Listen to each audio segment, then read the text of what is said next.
কৈলাসতে মাধুর কাজে ভক্তের ডাকে মাঝে আমার সব পরিবারে এলো আশ্বিনেতে ডাক বাজে ওই আশ্বিনেতে ডাক বাজে ওই কৈলাসতে মাধুর কাজে ভক্তের ডাকে মাঝে আমার সব পরিবারে এলো আশ্বিনেতে ডাক বাজে ওই যখন পুজোর মণ্ডপে যাই দু চোখ ভরে দেখতে যে পাই সন্ধ্যাবেলায় সন্ধ্যারতি ঠাকুর মশাই করছে যে তাই তাই ভক্তের ডাকে মাঝে আমার সব পরিবারে এলো আশ্বিনেতে ডাক বাজে ওই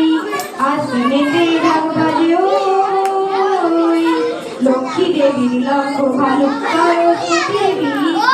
বীর সেনাপতি আর গণেশ সীতা চন্দন ফুল বেল পাতা নিয়ে মার চরণে অঞ্জলি দিই পুজোর শেষে আমরা সবাই খাই প্রসাদ একসাথে খাই তাই ভক্তের ডাকে মাঝে আমার সব পরিবারে এলো আশ্বিনেতে ডাক বাজে ওই আশ্বিনেতে